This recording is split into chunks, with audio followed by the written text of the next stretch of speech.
Aujourd'hui, pour moi, le bénévolat est plutôt un terme, je dirais, négatif. Alors, ça peut choquer peut-être certains, non pas dans l'action, parce que je suis le premier à valoriser, à dire que du bien sur les personnes qui s'engagent.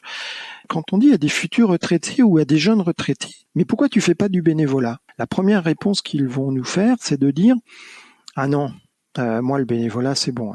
J'ai mes enfants, mes petits-enfants, j'ai envie de voyager, etc. C'est la première réaction qu'on a. Et puis, derrière ce mot bénévolat, il y a un frein. Parce que derrière le mot bénévolat, il y a une question d'engagement à long terme, sur la durée, avec une peur de ne plus avoir sa liberté. Le retraité aujourd'hui, c'est j'ai fini mon travail, j'ai fini mes périodes, j'ai cotisé, là c'est bon, je suis en retraite, ok, mais maintenant je veux être libre.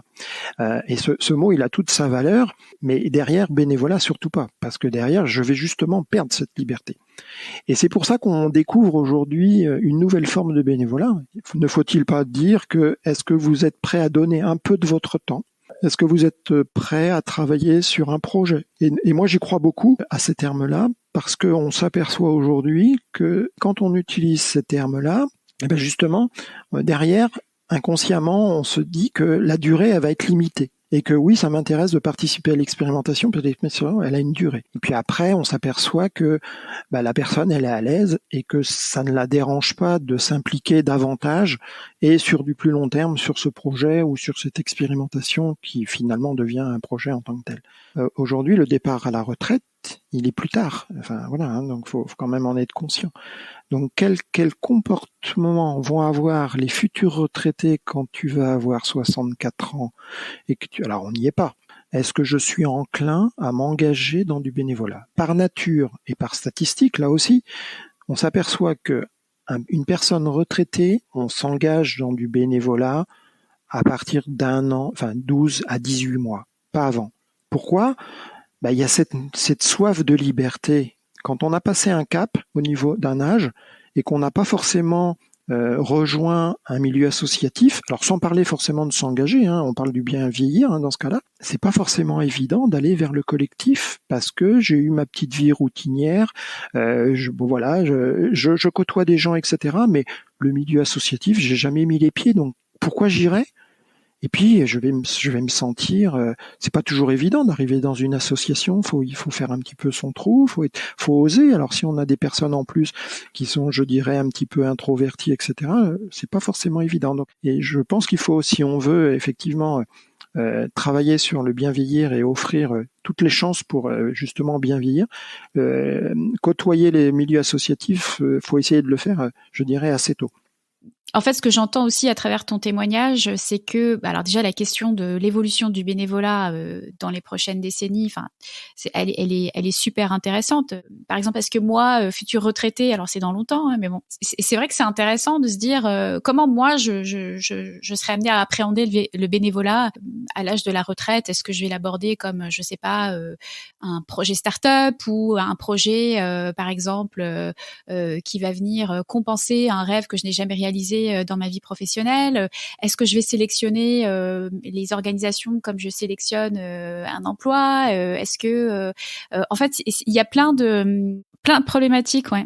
C'est toutes ces questions-là, tu as raison, parce que vers quoi je veux m'engager, et souvent s'engager dans du bénévolat. Alors soit on a des idées bien précises, on sait vers quoi, voilà, est-ce qu'on veut vraiment accompagner des personnes aînées, est-ce qu'on veut accompagner des enfants, etc.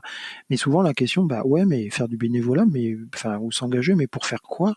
En fait, j'ai l'impression que la question de la mission, elle est fondamentale parce qu'il y a deux choses. Soit on est sur du lien vraiment humain, par exemple, on donne de son temps à des aînés pour aller leur rendre visite, avoir des conversations, les faire sortir un petit peu de leur EHPAD. Ou donc là, on est vraiment sur une relation d'aidant. On est vraiment dans le care. Soit on va être sur de la tâche vraiment à valeur ajoutée autour d'un projet bien défini, comme tu disais tout à l'heure. Donc un projet qui a un début, un milieu, une fin. Ça peut être un projet pilote, ça peut être implémenter quelque chose. Mais j'ai l'impression que la tâche un peu qu'on a souvent à l'esprit, on va dire la tâche qu'on relègue à des bénévoles, qui est la tâche à faible valeur ajoutée, qui va être par exemple, je sais pas moi, faire de l'administratif, coller des timbres sur des enveloppes ou peu importe, j'ai l'impression que ça va complètement disparaître, quoi. Et les gens vont être aussi un petit peu plus regardants sur la manière d'allouer leur temps et sur effectivement leur position de bénévole. Donc ça, c'est un premier point. Et je dirais que le deuxième, c'est tout le narratif qu'il y a derrière cette idée de bénévolat. C'est-à-dire, et puis c'est la même chose en philanthropie en fait. Quels sont les nouveaux récits qu'on est capable de proposer pour justement rendre ça un petit peu plus engageant, rendre ça un petit peu plus cool, etc. Je pense que c'est la même chose au niveau du bénévolat. C'est quel récit on construit autour de ça. Et tu as raison, c'est hyper important et on s'en rend compte, c'est de bien définir la mission et que ce soit une mission attrayante et que les règles du jeu soient bien exposées, qu'on se retrouve pas non plus avec des personnes qui renoncent justement parce que la mission n'était pas suffisamment précise. Et puis, comme tu le disais, peut-être que dans certains cas, et c'est peut-être vrai, mais j'espère que c'est pas vrai dans mes associations, relais amicaux, mais on n'est pas là. Être bénévole, c'est pas combler un manque. Être bénévole, c'est prendre du plaisir, c'est donner du sens, c'est montrer qu'on est encore important